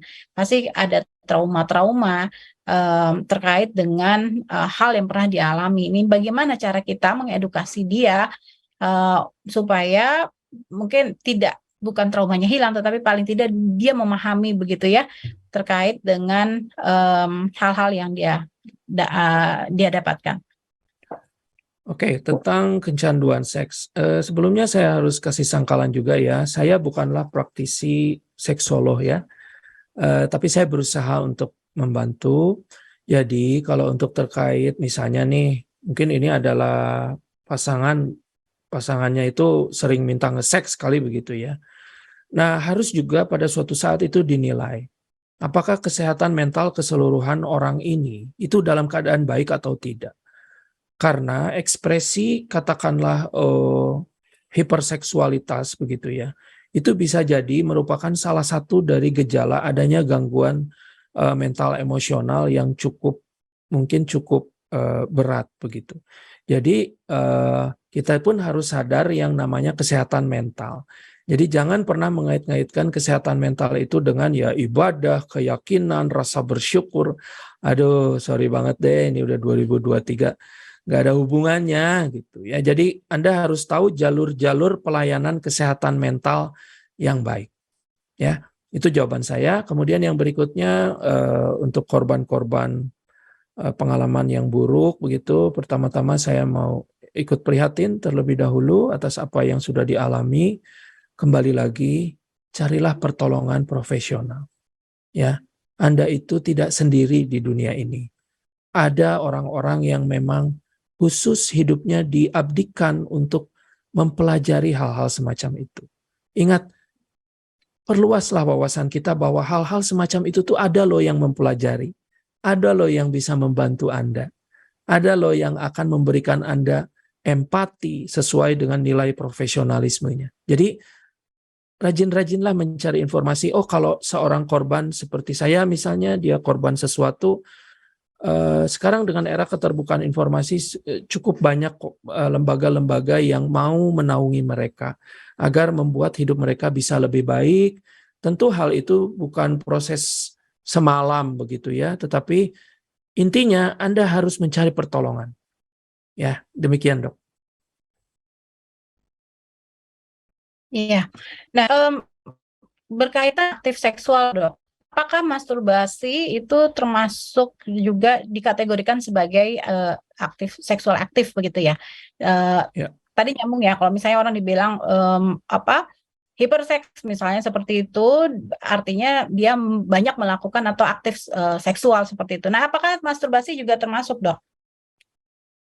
Ya, jadi definisi aktif secara seksual itu adalah aktivitas seks yang dengan ada partnernya begitu. Ya, jadi sepertinya sih kalau masturbasi tidak masuk dalam aktif secara seksual. Dan Ya. nah, seringkali orang keliru menganggap aktif secara seksual itu sering nge-seks begitu atau sering horny gitu. Nah, itu keliru. Jadi aktif secara seksual itu ya dia sudah melakukan kegiatan seks dengan partner. Nah, ini terlepas dari pernikahan atau tidak dalam pernikahan. Karena banyak begini, Dok, orang salah keliru. Jadi ternyata banyak juga penderita vaginismus yang ketahuan ketika dia melakukan aktivitas seks padahal dia belum ada dalam ranah pernikahan, lalu sesatnya dia menganggap oh nanti kalau pernikahan akan berhasil penetrasinya, padahal tidak. Makanya saya selalu bilang banyak juga pasien yang bertanya ke saya, "Dok, saya belum menikah, emang saya udah boleh berobat vaginismus?" Ya boleh dong. Secara medis patokannya adalah aktif secara seksual, bukan pernikahan. Demikian, Dok. Oh, iya, betul Dok. Seringkali kita memang sama ya, ketika di praktek juga sama tuh. Ada kondisi-kondisi atau keluhan yang berkaitan dengan infeksi menular seksual begitu ya, yang kemudian tidak dilakukan belum punya pasangan, tetapi mereka sudah melakukan aktif seksual seperti itu. Ya, ini ada pertanyaan lagi berkaitan dengan miskonsepsi katanya, Dok. Terkait dengan ukuran kelamin pria itu menentukan kepuasan dalam seks, apakah itu benar? Size doesn't matter.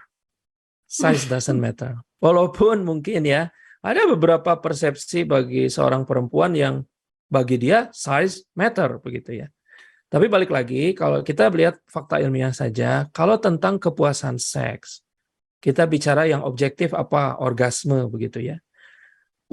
Fakta menunjukkan 80% lebih orgasme pada perempuan itu dihasilkan bukan dari penetrasi, tapi dari rangsangan atau stimulasi pada klitoris. Sementara klitoris sendiri posisinya ada di luar vagina. Jadi memang bicara ukuran ya itu semestinya tidak menjadi masalah yang fundamental. Namun hati-hati bila ukurannya adalah mikropenis. Artinya ekstrim kecil ya, silakan segera periksakan diri. Sebetulnya ekstrim kecil itu sudah bisa terdeteksi sejak anak masih usia sangat dini, dokter. Bahkan faktanya menunjukkan bila diterapi lebih dini itu hasilnya lebih baik.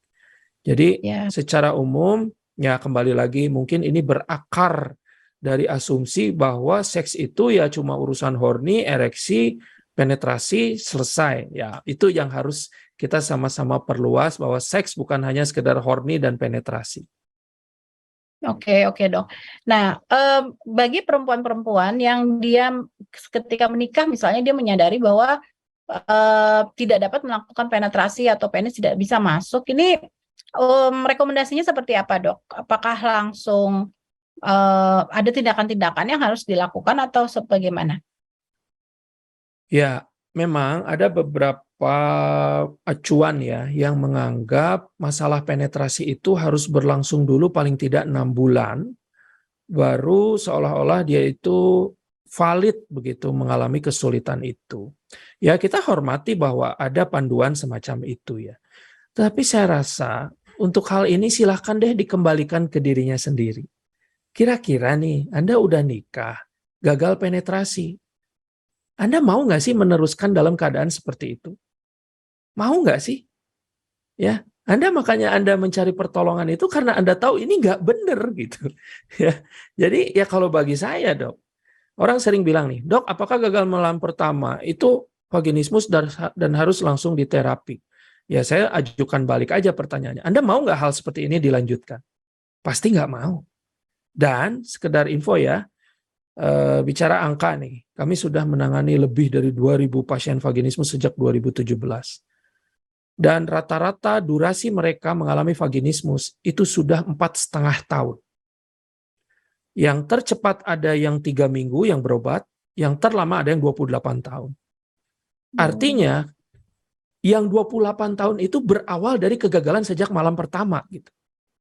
Nah, sekarang tinggal Anda pilih saja. Anda mau kapan menghentikan itu? Saya nggak bisa bilang, oh ya itu. Tapi yang jelas, contoh pada pasien yang 3 minggu yang segera berobat itu, wow, penyembuhannya sangat cepat, Dok. Sangat mudah, sangat mulus, tidak menambah lagi siksaan. Nah, makanya sebetulnya kalau spesifik kita bicara kasus vaginismus, nasihat saya adalah jangan lagi ada percobaan penetrasi. Terkait seks, saya bukan bilang kalian nggak boleh nge-seks, tetaplah nge-seks karena kalian perlu itu, tapi jangan lagi ada mencoba penetrasi. Nah, jadi fakta terbaru tuh menunjukkan, Dok, jelas bukan psikis bikin jadi vaginismus, malah terbalik, Dok. Gara-gara dia vaginismus, psikisnya menjadi terganggu. Bukan trauma bikin vaginismus, justru lagi-lagi terbalik, gara-gara orang vaginismus, dia mengalami multiple trauma.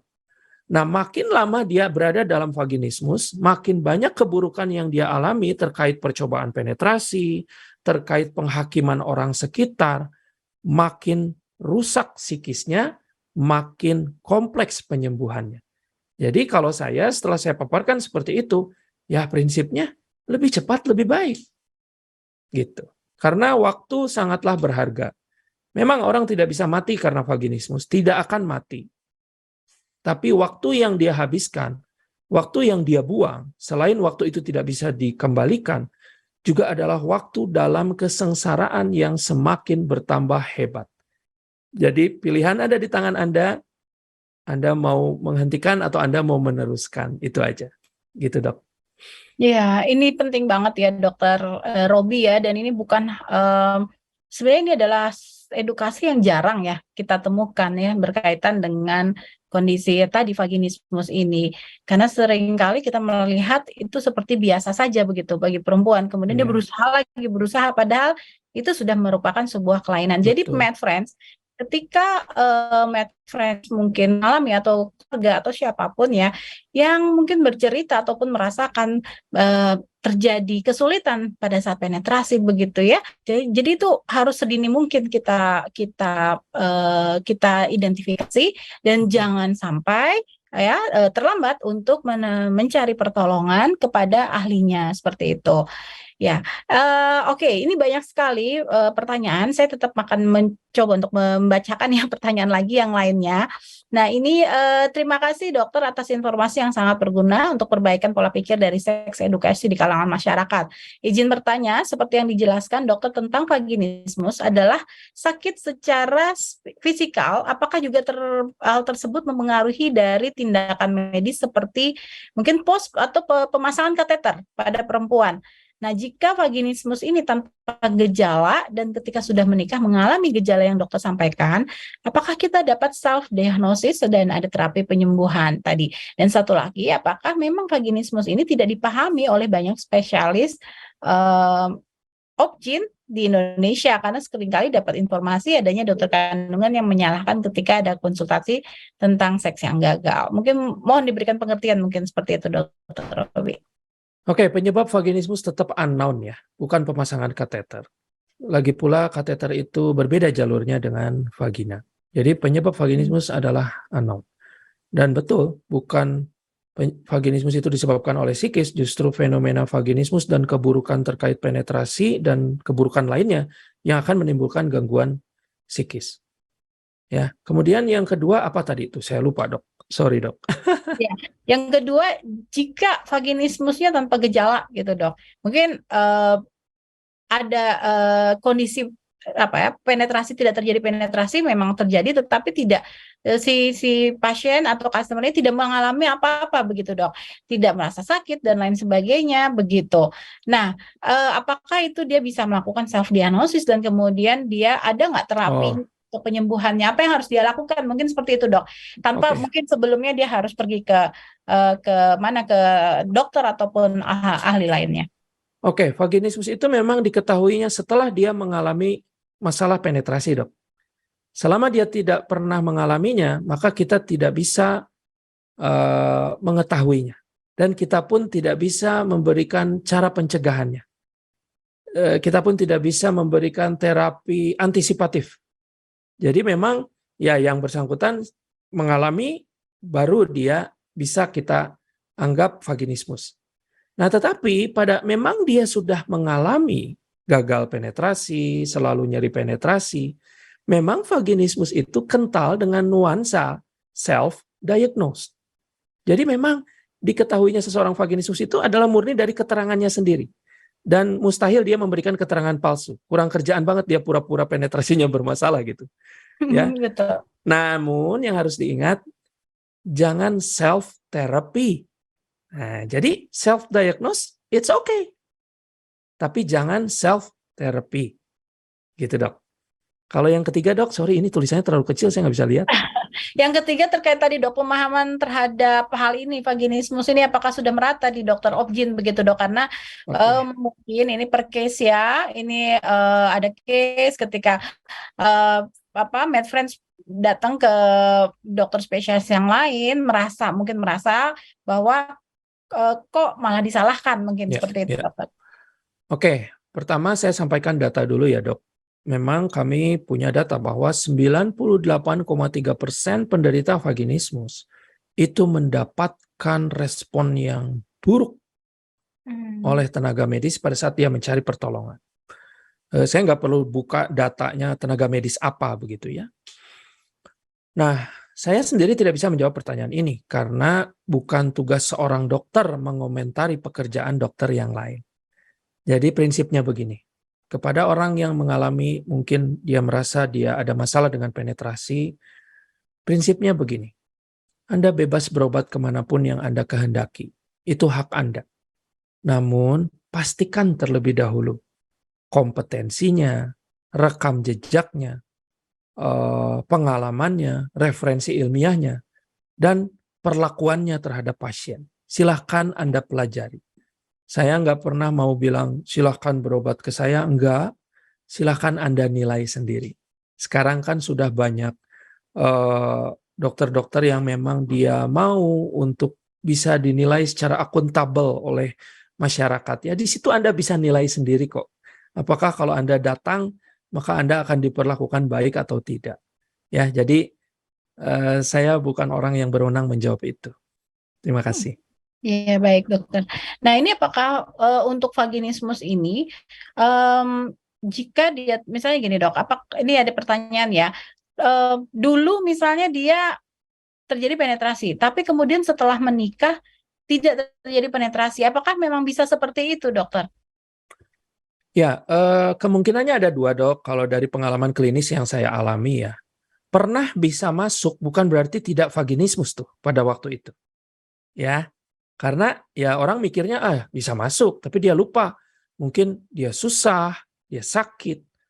Nah, ataupun kalau kita anggap benar nih, dulunya dia normal nih Dok. Terus suatu saat dia jadi bermasalah penetrasinya, ya memang ada namanya vaginismus sekunder. Jadi tadinya dia penetrasinya baik-baik saja, kemudian ya dia jadi vaginismus. Karena prinsipnya penyebab vaginismus adalah unknown, sehingga siapa saja bisa terkena vaginismus kapan saja. Tapi kalau boleh saya sampaikan data ya, dari data yang kami punya, dari orang yang jelas nih terdiagnosis vaginismusnya sekunder Dok, jadi dulunya dia normal-normal aja. Harus diingat juga ya, bisa hamil dan punya anak bukan berarti dia tidak vaginismus. Karena data menunjukkan Dok, 4,9% penderita vaginismus tetap mengalami kehamilan. Jadi tidak aneh, orang tanpa penetrasi pun dia bisa hamil. Nah, data menunjukkan Dok, 60% penderita vaginismus sekunder itu terjadinya setelah melahirkan per vagina. Tapi kita tidak bisa bilang bahwa melahirkan per vagina menyebabkan vaginismus. Karena kalau kita bilang itu penyebab, ya semestinya semua orang melahirkan akan menjadi vaginismus.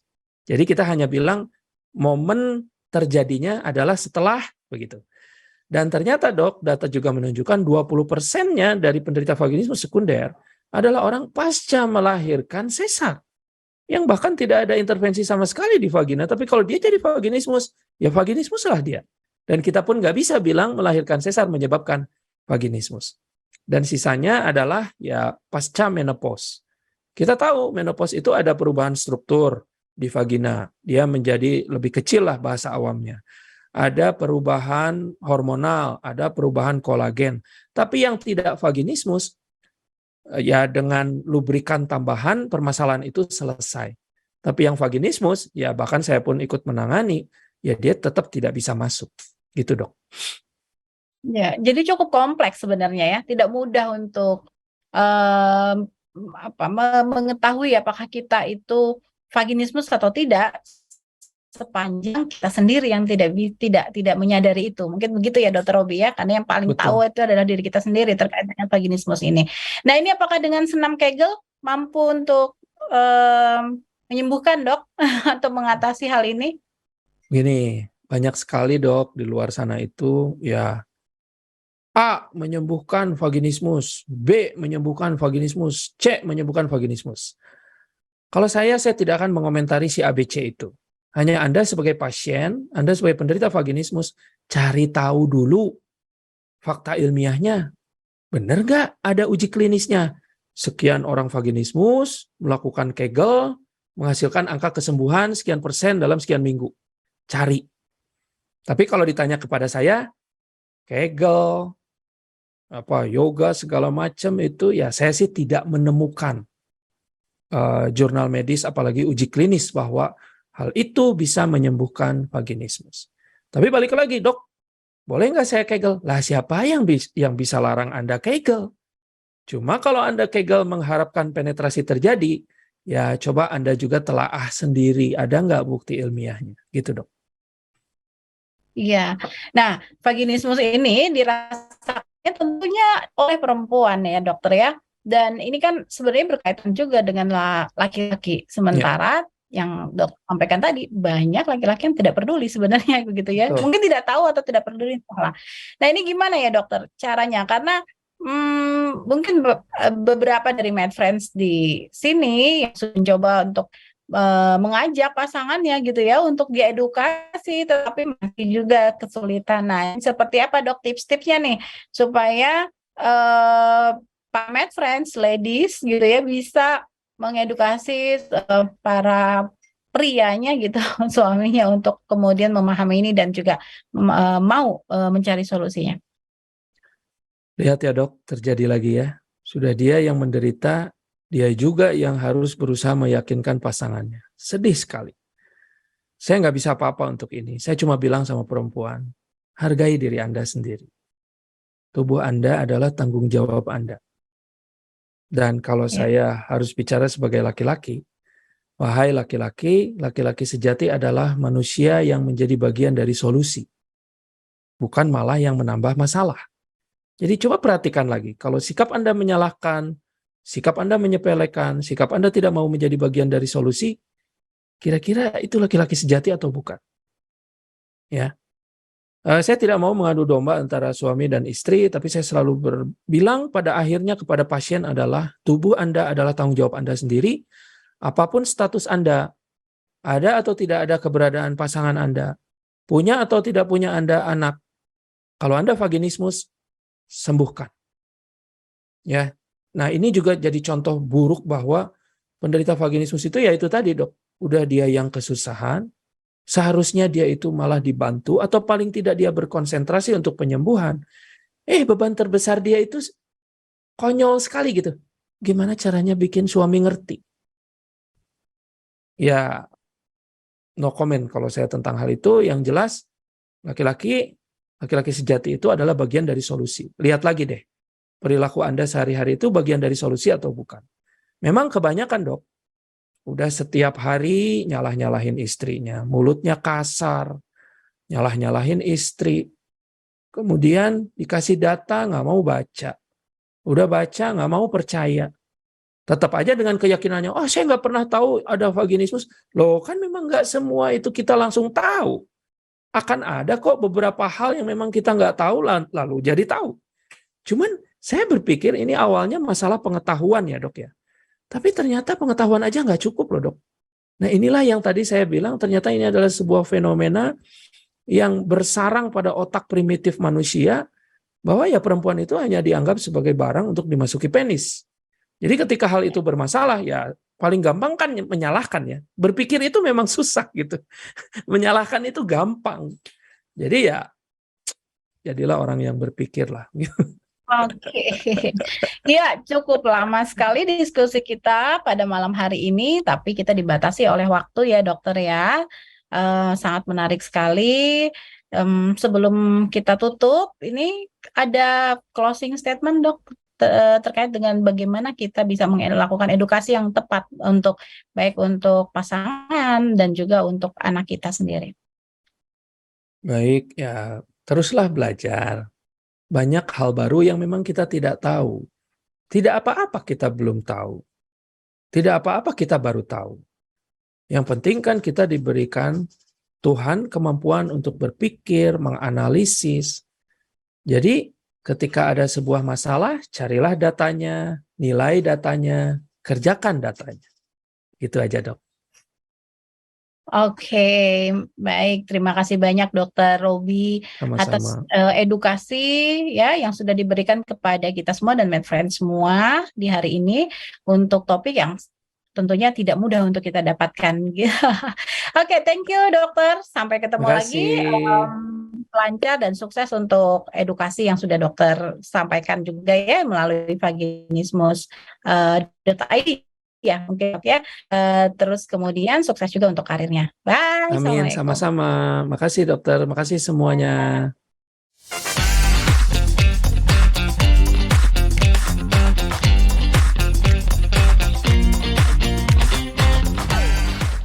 Oke, terima kasih MedFriends yang masih bersama kami sampai saat ini. Tiba saatnya kita untuk masuk ke pengundian door prize, yaitu saldo OVO masing-masing senilai 250.000 untuk menang.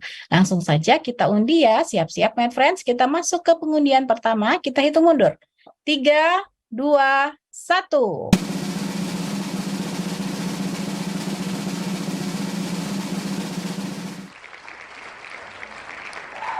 Oke, selamat kepada Kak Vanessa untuk mendapatkan 250.000 saldo OVO yang pertama. Baik, kita masuk lagi ke undian yang kedua. 3, 2, 1.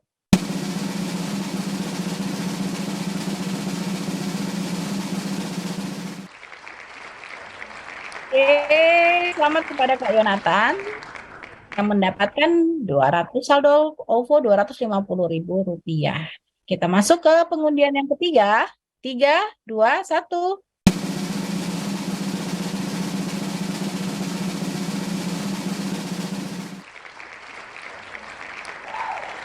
Ya, selamat kepada Kak Ramadan yang mendapatkan saldo OVO sebesar Rp250.000. Yang terakhir, undian terakhir kita sama-sama hitung. 3, 2, 1.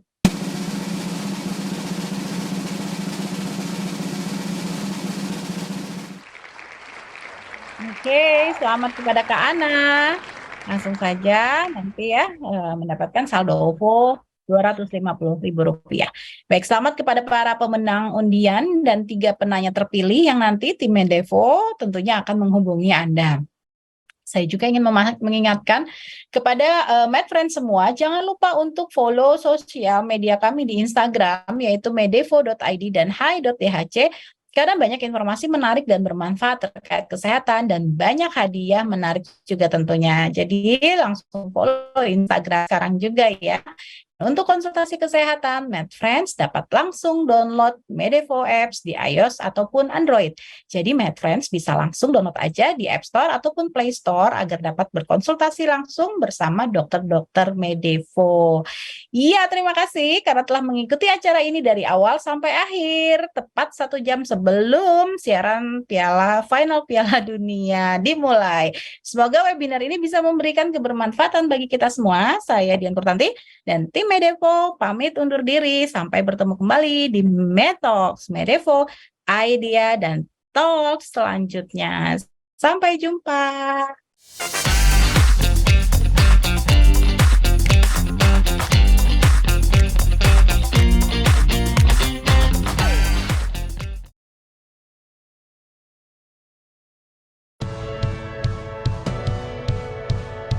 Hai DHC Season 1. Until everyone is well. Healthcare has never been about healthcare only. It's about behavior, it's about socioeconomic, it's about pollution, it's about regulation, it's about political system as well. Inilah yang kita pelajari, bahwa digital dan ekosistem approach itu harus dimiliki.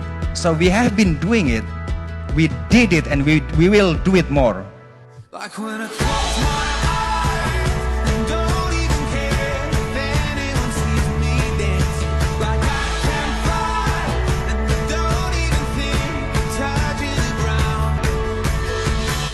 Brand new. Kami di sini with all of you, with every one of you, will work really hard, will innovate, will collaborate until everyone is well. Saya Soleh Ayubi. Thank you.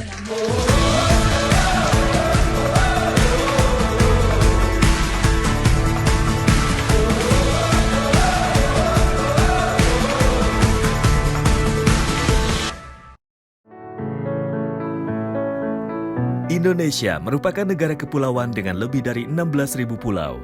Dengan luasnya wilayah Indonesia, masyarakat memerlukan akses kesehatan yang lebih baik. Kondisi saat ini dirasakan belum meratanya tenaga kesehatan, khususnya dokter spesialis.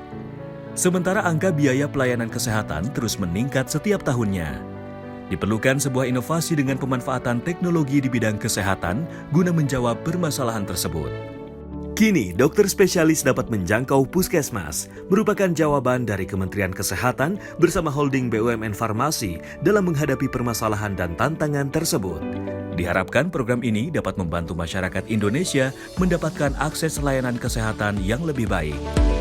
Dengan layanan telemedicine, pasien yang datang ke puskesmas langsung ditangani dokter umum menggunakan aplikasi Medevo yang dapat memberikan data secara real-time antara dokter umum kepada dokter spesialis agar pasien mendapatkan pelayanan yang maksimal tanpa perlu ke rumah sakit teruntuk kasus spesialistik dan non-kegawat daruratan. Setelah data pasien masuk ke aplikasi Medevo, pemeriksaan dilanjutkan dengan alat telediagnostik 15 parameter pemeriksaan Indofarma, yaitu alat pemeriksaan jarak jauh yang terintegrasi dengan aplikasi Medevo dan Indonesia Health Service Kementerian Kesehatan, di mana pemeriksaan dilakukan sesuai dengan kebutuhan diagnosa pasien.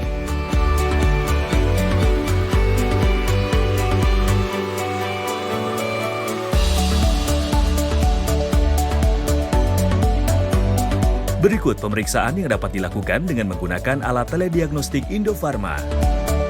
NIBP, pulse rate, SpO2, temperatur, heart rate, ECG, respiration rate, ultrasonography, blood glucose, blood lipid, otoscope, digital stethoscope, PCG, IBP, capnography.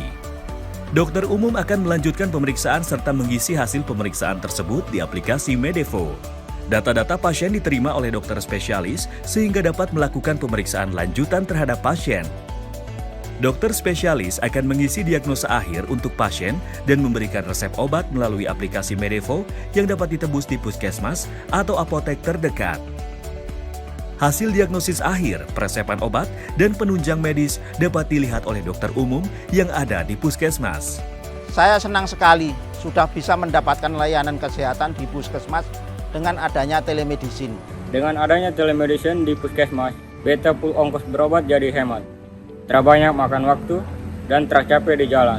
Sekarang, sudah ada layanan dokter spesialis di puskesmas. Kini, layanan telemedicine rujukan dari dokter umum ke dokter spesialis dapat diakses oleh masyarakat. Dengan demikian, masyarakat dapat mendapatkan layanan dokter spesialis dari puskesmas, serta Dinas Kesehatan dan Kementerian Kesehatan dapat melakukan pemantauan layanan telemedicine melalui dashboard yang telah disediakan. Program ini merupakan kerjasama Kementerian Kesehatan bersama holding BUMN Farmasi. Gusman, makan yang banyak, biar nggak disebut kurus sama tetangga. Semuanya kini terasa berbeda. Dulu, makan bersama ibu sudah menjadi kebiasaan. Ibu selalu menyiapkan makanan dan dengan bersemangat ia akan bercerita banyak tentang kehidupan. Hal manis yang selalu ia berikan menjadi sebuah asupan yang menguatkan. Membuat cerita di meja makan menjadi kenangan. Ibu menjadi sosok panutan satu-satunya. Namun, hal manis tersebut tidak dapat bertahan selamanya.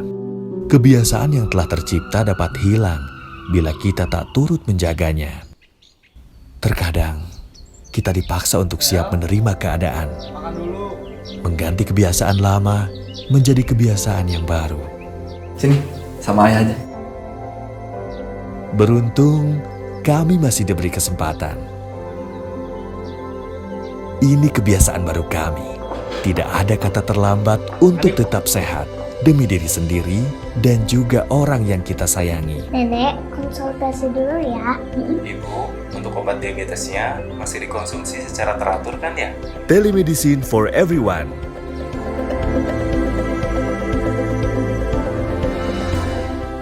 Until everyone is well.